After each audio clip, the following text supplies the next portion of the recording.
Welcome students in online classes of Divine Public School. It's I, Vijay Kumar Gautam. And in this video students, I am going to explain the rules of English grammar for class 11th and 12th. Students first year और second year के लिए synthesis नामक chapter का ये third video है students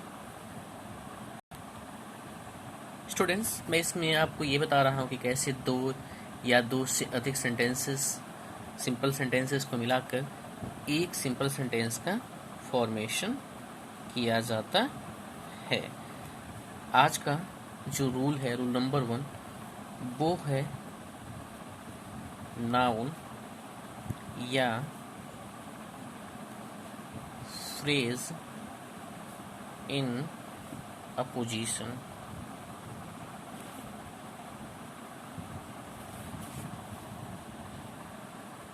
students, opposition का अर्थ होता है साइड बाय साइड, और इसीलिए किसी नाउन या फ्रेज को उस नाउन के बगल में रखा जाता है जिसको वो एक्सप्लेन कर रहा है। ये अगर कोई वर्ड है तो उसको एक्सप्लेन करता हुआ वर्ड उसके जस्ट बगल में ही हम रखें तो ये ज़्यादा बेटर है। जो नाउन या फ्रेज अपोजिशन में रहता है उसे दो अल्पविराम के बीच रखा जाता है, जिसको आप एग्जाम्पल्स के माध्यम से अभी समझेंगे। ये एग्जाम्पल्स देखिए आप स्टूडेंट्स सेपरेट सेंटेंस में। फर्स्ट सेंटेंस है Suresh is a teacher, is very gentle. तो सुरेश को और अधिक एक्सप्लेन क्या कर रहा है? सुरेश क्या है? सुरेश एक टीचर है। आप जानते हैं कि मैंने बताया कि इसको कॉमा के अंतर्गत रखा जाता है। सुरेश को एक्सप्लेन करता हुआ वर्ड है, और टीचर कॉमा के अंदर रखा गया है इसे, इज़ वेरी जेंटल। इस तरीके से स्टूडेंट्स इसका फॉर्मेशन किया जाता है। सेकेंड सेंटेंस आप देखिए students, Ravi was the best boy in the class, he was the monitor. तो रवि को एक्सप्लेन क्या कर रहा है? रवि के बारे में और क्या बताया जा रहा है? तो रवि क्या है? मॉनिटर है। ठीक है, उसकी व्याख्या की जा रही है कि रवि जो है वो मॉनिटर है, इसलिए जो व्याख्या करता हुआ वर्ड है वो आप कॉमा के अंतर्गत रखेंगे। उसके तुरंत बाद ही आएगा जिसकी वो व्याख्या कर रहा है। Ravi the monitor was the best boy in the class.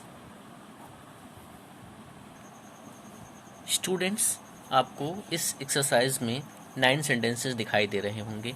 Combine each of the following groups of simple sentences into one simple sentence by using a noun or phrase in opposition। ये 9 सेंटेंस आप note कर लीजिए। Doctor Radhakrishnan was the president of India, he was a great philosopher. Sentence number 1, इसमें doctor Radhakrishnan main word है। अब इसकी व्याख्या देखिए क्या कर रहा है, प्रेसिडेंट ऑफ इंडिया या फिर ग्रेट फिलोसफर आप यूज कीजिएगा। Second sentence, third sentence, fourth sentence, video को आप कुछ देर तक रोक लीजिए और फिर उसके बाद से इन सेंटेंसेस को नोट कर लीजिएगा।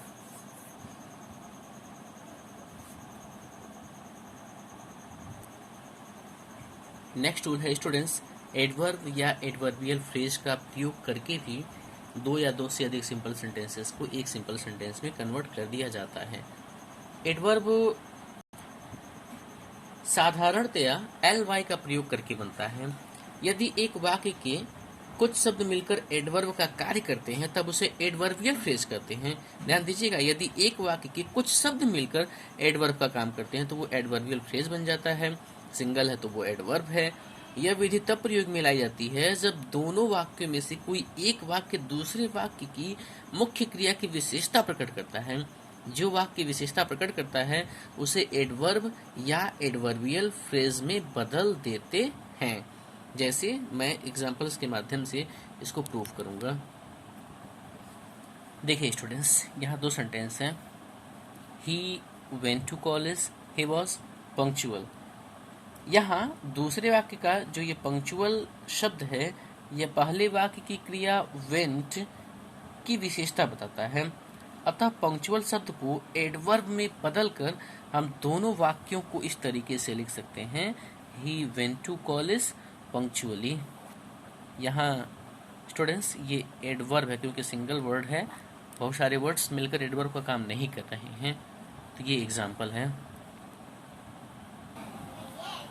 सेकेंड सेंटेंस आप देखिए स्टूडेंट्स, सेपरेट है sentence. Rana Pratap was the glory of Mewar, first sentence. Second, there is no doubt about it. इसमें डाउट, इसको जो है हम एज अ एडवर्ब यूज करेंगे। Rana Pratap was undoubtedly the glory of Mewar. देखिए स्टूडेंट्स कैसे दो सिंपल सेंटेंसेस को मिलाकर एक सिंपल सेंटेंस बना दिया गया। डाउट, नो डाउट, एडवर्ब बनाया गया है उससे अनडाउटली। स्टूडेंट्स, एडवर्ब या एडवर्बियल फ्रेज से रिलेटेड ये 5 सेंटेंसेस आपको मैं दे रहा हूँ एज अ होमवर्क, जो आपको कंबाइन करना है। आप इन सेंटेंसेस को नोट कर लीजिए।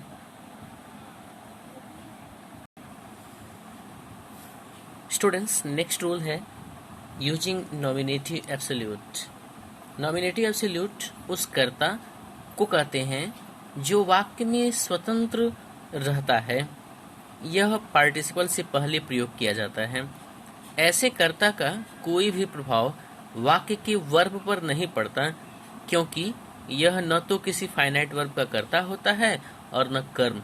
जैसे आप एग्जांपल्स में देखें, the sun set, the stars came up in the sky. Combine किया गया है इसको, the sun having set, the stars came up in the sky. इस तरीके से स्टूडेंट्स हम सेंटेंसेस को कंबाइन कर सकते हैं। यहाँ पर देखिए स्टूडेंट्स, इस वाक्य में पहले सूर्य का अस्त होना हुआ और उसके बाद सितारों का आकाश में निकल आना, इसलिए वाक्य के कर्ता सन को पार्टिसिपल हैविंग सेट के पहले रखा गया है, अर्थात सन को नॉमिनेटिव एब्सोल्यूट कर दिया गया है तथा दूसरे वाक्य को उसी तरह रहने दिया गया है। इस तरीके से सेंटेंस को कंबाइन किया गया है। नेक्स्ट एग्जांपल आप देखिए students, the police arrived, first, the dacoits ran away, second sentence. The police nominative के रूप में रखा गया है, having arrived, the dacoits ran away. इस तरीके से स्टूडेंट्स इन सेंटेंस को कंबाइन किया गया है।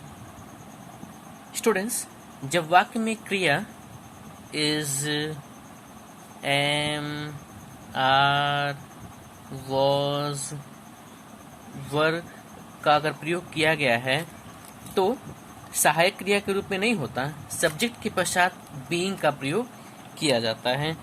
सब्जेक्ट के बाद जो है बीइंग का प्रयोग कर दिया जाता है। ये मैं अभी एग्जांपल्स के माध्यम से भी दिखाऊंगा।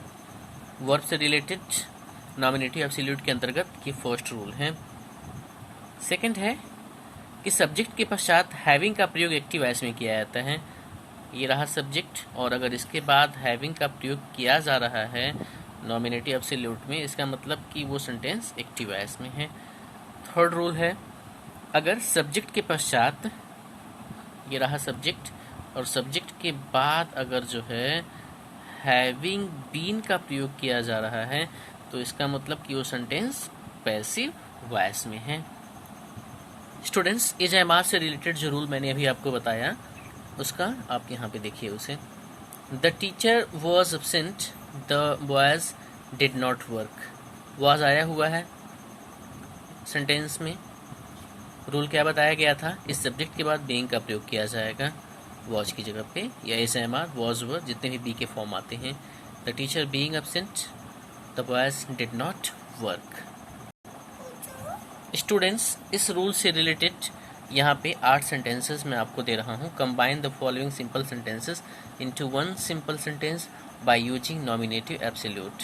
ये 8 सेंटेंस आप वीडियो को फ्रीज करके भी नोट कर सकते हैं। इसको आप नोट कीजिए और फिर वन सिंपल सेंटेंस में कन्वर्ट कर दीजिए। Okay students.